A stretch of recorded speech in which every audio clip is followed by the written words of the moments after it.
What's up, good people? Mark Holmes here, and as always, I want to say thank you all for watching, commenting, subscribing, and being part of the Joe Boo Sports Report. Without you guys, as well as you ladies, you know that this literally does not work. We have some breaking news. The mailman has delivered. Shout out to my man, Brian Green, for updating us so quickly here on the DeShaun Watson situation.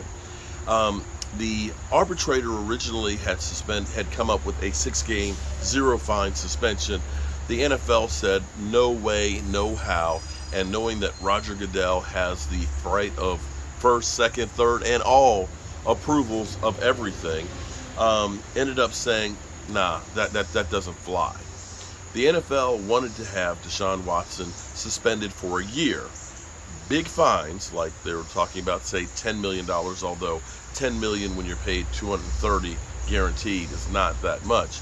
But wanted him to be suspended for a year, get counseling, and proceed to apply for reinstatement after that year.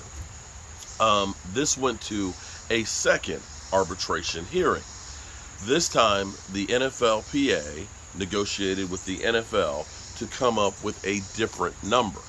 And what it turns out to be is it is now 11 games, the first 11 games of the NFL year, a $5 million fine, and counseling that DeShaun Watson will have to take.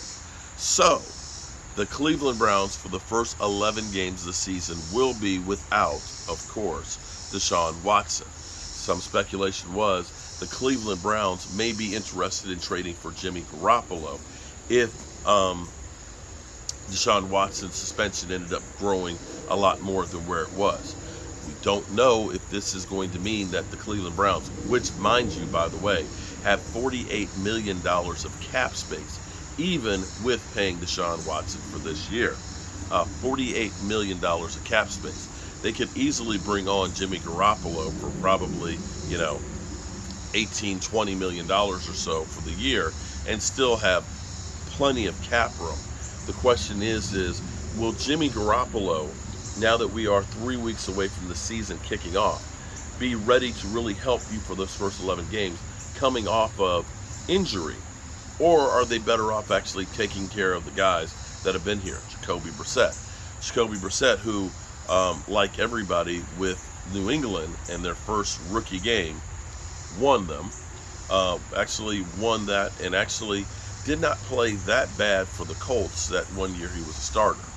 I'm more apt to believe that the Cleveland Browns will roll the dice with the guys that they have and, per se, hold on to hopes that the season won't be lost before they get DeShaun Watson back.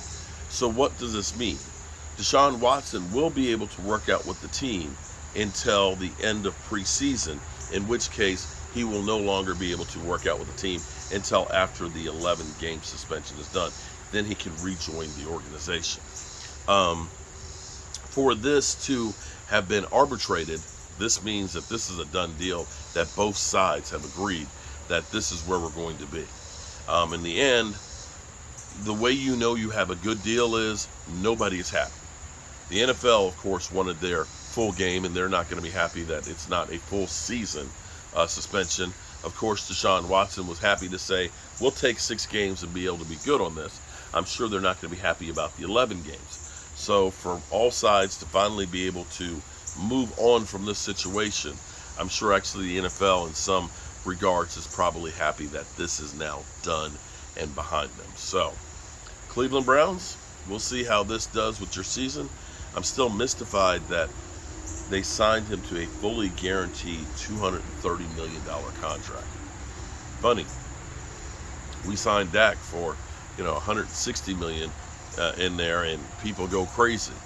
The Cleveland Browns signed a guy for double that, fully guaranteed, and can't play him for majority of the first season.